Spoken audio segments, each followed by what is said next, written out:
Olá, eu sou Gabriel Soldeiro. E eu sou Bruna Tastelli.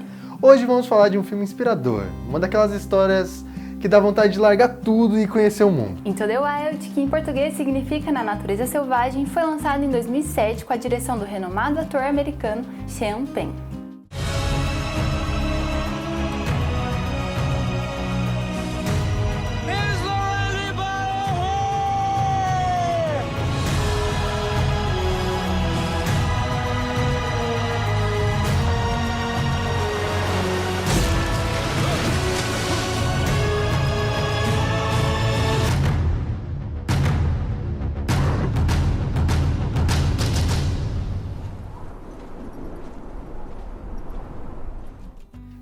Peraí, esse vídeo tá cheio de spoiler, então se você ainda não viu o filme, corre pra assistir e volta aqui pra ver nossos comentários e percepções sobre a obra. Mas se não se importar com spoiler, fica à vontade. O filme conta a história real de Christopher McCandless, um jovem de família rica e tradicional que, ao se formar na faculdade, se vê livre para abandonar tudo e embarcar numa viagem em busca de viver na prática o que lia em seus livros e idealizava em sua mente. O jovem doa todas as suas economias para uma caridade e parte para uma vida de andarilho, em busca de fugir da sociedade opressora e falsa que conheceu vivendo sob a tutela de seus pais, que, como muitas famílias tradicionais, vivem apenas de aparência, mas, se vistas de perto, escrevem uma história de mentiras e violência dentro de casa. O garoto de apenas 21 anos parte então com o objetivo de chegar ao Alasca e viver uma vida autossuficiente sozinho na natureza. Into the Wild trata da jornada de 2 anos vivida por Chris até chegar em seu objetivo, mostrando os perrengues, as amizades e aventuras no caminho.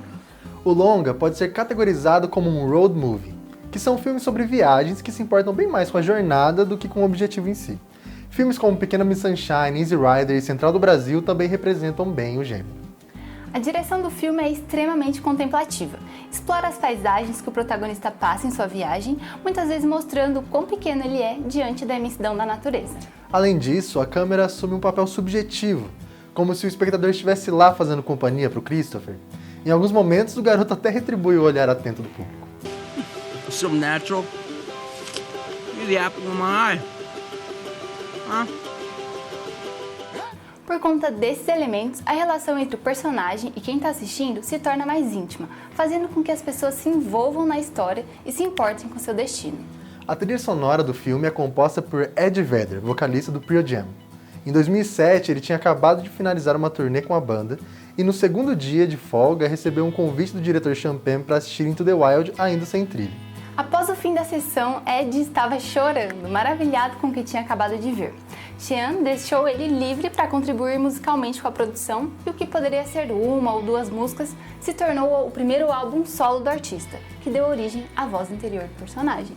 A montagem do filme não é linear. As cenas são intercaladas entre momentos durante a viagem e momentos após a chegada de Christopher no Alasca. Isso se presta à narrativa de algumas formas. Primeiramente, volta a curiosidade do público para o caminho em si e não o destino, criando questões como ele chegou lá e não como será o lugar que ele vai chegar. Outro ponto positivo da montagem é o contraste entre momentos de solitude intensa do personagem no Alasca e momentos dele acompanhado por pessoas que encontra no caminho, o que ajuda no ritmo da narrativa, além de valorizar o arco do personagem. O último ponto é que nem todos os momentos da viagem de Christopher foram utilizados no filme. Então uma boa forma de não causar estranhamento do público aos saltos temporais na narrativa é colocar cenas em outro período de tempo. Bom, agora tratando da narrativa em si.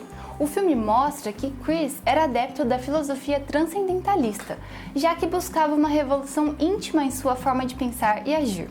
Ele era completamente contrário ao consumismo, capitalismo, bem como aos preconceitos enraizados na sociedade. Isso fica evidente na cena do almoço após sua formatura. Os pais dele queriam dar um carro novo de presente como mérito por ter concluído a faculdade, mas ele recusa por não ver necessidade de adquirir um carro do ano só pelo status, já que seu antigo funcionava bem e atendia às suas necessidades. We want to buy you a new car. That's right. A new car? Mm-hmm. Why would I want a new car? I don't need a new car. I don't want a new car. I don't want anything. Okay. Just these things. Okay. Outra parte que mostra esse estilo de vida libertário do personagem é logo no início da viagem.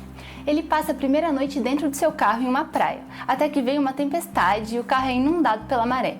Ao invés dele se revoltar com o acontecimento, ele simplesmente abandona o veículo ali mesmo e queima a pouca quantia de dinheiro que ele levava consigo.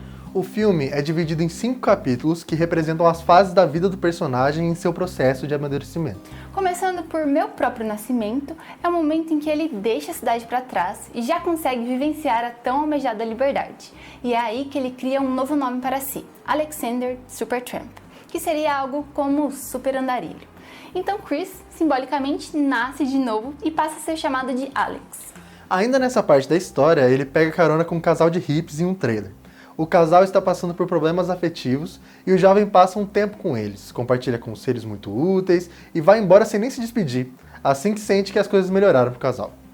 O segundo capítulo é a adolescência. Alex começa a assumir mais responsabilidades, mas ao mesmo tempo ainda está cheio de idealismos e rebeldia. Ele arruma um emprego temporário em uma fazenda, onde aprende um pouco mais sobre caça e sobrevivência. E também tem grandes momentos de diversão. Sick society. Society, man. Society, you know? Society. Seguindo sua viagem, agora com um pouco de dinheiro que adquiriu nesse trabalho, Alex decide descer um rio de caiaque e pergunta a um guarda florestal onde seria o melhor ponto para iniciar a descida do rio. O guarda então responde que ele precisa de uma licença e entrar numa fila de espera absurda que levaria 12 anos. Indignado, ele compra um caiaque e assim mesmo ele desce o rio sem qualquer licença ou equipamento de segurança adequado. Ele segue o rio até chegar ao México e encontra problemas em voltar para os Estados Unidos por não ter documentos. Novamente ele burla as regras, entrando clandestinamente em um trem para contornar o problema. O filme traz um aspecto muito interessante na relação natureza versus civilização sob a ótica do personagem. Quando ele se encontra novamente em uma cidade e após sair do trem, ele vai até um local para desabrigados passar a noite e conseguir informações para tirar novos documentos. Nisso, ele sai para dar uma volta e a mente dele fica atordoada só de estar no caos civilizatório. Ele se vê refletido em um homem engravatado jantando em um restaurante caro e isso o atormenta. Rapidamente, ele pega essas coisas e volta para o trem para fugir dali. As responsabilidades da vida adulta não abandonam nem mesmo o andarilho viajante. E esse é o tema do próximo capítulo do filme, onde Chris tem que lidar com as consequências de seus atos. Ele é descoberto no trem e agredido por um guarda. Após isso, o filme avança para o Alasca, onde ele mata um alce impulsivamente para se alimentar, porém o animal estava longe demais do acampamento e era muito grande. Era impossível transportá-lo. Chris falha na conservação da carne, que fica cheia de larvas e moscas e imprópria para comer. Então, de uma só vez, o protagonista fica desolado por ter tirado a vida de um animal em vão e ao mesmo tempo fica sem alimento. Christopher descreve a situação como sendo o episódio mais triste de sua vida. No capítulo Família, Chris reencontra aquele casal do começo em uma comunidade hippie de trailers e passa a viver com eles enquanto se prepara para a jornada até o Alasca. A relação se torna mais afetiva, algo importante no arco de Chris. Vemos ele mais uma vez se apegando a outras pessoas. Na comunidade, o protagonista conhece Tracy T, uma jovem cantora de 16 anos. Ela até tenta ter uma relação amorosa com ele, mas por conta da idade, o jovem não permite que nada aconteça. Ainda assim, eles constroem uma forte relação emocional. E dessa vez, quando ele vai partir para o seu caminho, são feitas várias despedidas mais difíceis que antes, mostrando talvez uma mudança na forma com que Chris está conduzindo sua jornada. O último capítulo se chama Conseguindo Sabedoria, e é uma das partes mais importantes e emocionantes do filme. Chris conhece Ron, um idoso solitário que perdeu a mulher e o filho em um acidente de carro muitos anos atrás. O idoso abriga o viajante em sua casa por uns dias e os dois constroem um tipo de elo familiar nesse período, ensinando muitas coisas um ao outro. Chris o tira da monotonia do dia a dia e o encoraja a aventurar-se pela vida. Ron conhece a história de Chris e, vendo que o jovem guarda a mágoa de seus pais, fala para ele sobre a importância do perdão. When you forgive, you love. And when you love, God's light shines on you. Holy shit. I told you about that language. Após toda essa jornada, Chris atinge seu objetivo. Ele consegue chegar ao Alasca, mas infelizmente acaba morrendo. No filme é mostrado que a causa da morte foi por envenenamento ao ingerir uma planta que ele pensava ser comestível, mas na vida real não se sabe ao certo o motivo, provavelmente por inanição. Antes de morrer, Chris escreve em um livro a frase "A felicidade só é real quando compartilhada", que é considerada por muitos como a grande mensagem do filme. Porém, Considerando a obra como um todo, talvez não seja uma questão tão simples assim. Isso porque vemos momentos de grande felicidade do protagonista, tanto quando ele está acompanhado, quanto ele está em momentos sozinho. Na natureza e na civilização, o jovem encontra desafios e perigos. Seja o perigo de ter que voltar a fazer parte do sistema capitalista para sobreviver, de ser preso ou até o perigo de morrer de fome ou sofrer algum acidente. Então, talvez Into the Wild seja um filme sobre se libertar, mas ao mesmo tempo tentar se manter responsável e são, pois como é dito em uma cena pela personagem Jem, temos que ser precavidos. A história nos mostra que a qualquer momento podemos passar da felicidade para o desespero. Tudo depende de como nos preparamos e lidamos com as situações. O roteiro é uma adaptação do livro do mesmo nome do jornalista americano Jon Krakauer, lançado em 1996. Sean Penn encontrou o livro em uma livraria a céu aberto na Califórnia e a capa chamou sua atenção, e no dia seguinte ele já tinha lido o livro 2 vezes e queria adaptá-lo para o cinema. A partir de então, o diretor embarcou em uma jornada para a realização do projeto. A história é sensível para a família, até porque Christopher provavelmente reprovaria a ideia de tornar sua jornada em algo puramente comercial, sem alma. Tanto que a família havia negado diversos pedidos para a liberação dos direitos da história para o cinema. Mas, com tamanho comprometimento e sensibilidade de Sean Penn, a família McCandless concedeu os direitos de filmagem e mesmo assim levou quase 10 anos para que isso fosse acertado. Além da sensibilidade de Sean na hora de fazer o roteiro e na forma com que ele capturou as imagens, ele mergulhou fundo na história da jornada de Christopher, chegando a utilizar no filme pessoas que realmente tiveram contato com McCandless e filmando a maioria das cenas em lugares que o jovem realmente passou, exceto o ônibus em que o rapaz morreu por considerar ofensivo gravar a cena ali.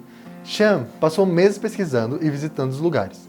Chegou até a dar um papel importante no filme para um homem que o guiou pelas locações. A própria contratação de Ed Vedder como compositor do filme veio deste forte magnetismo da história de Christopher, ou, como se denominou depois, Alexander Supertramp. Então, esse foi o nosso vídeo de estreia aqui no YouTube. Dá um like se gostou do conteúdo, se inscreva no canal e ative o sininho para receber as novidades. E a discussão continua aqui nos comentários. E a gente esqueceu alguma coisa importante do filme? Você discorda de algum ponto do vídeo? Tem mais curiosidades da produção para falar? Comenta aqui e vamos conversar. Até a próxima!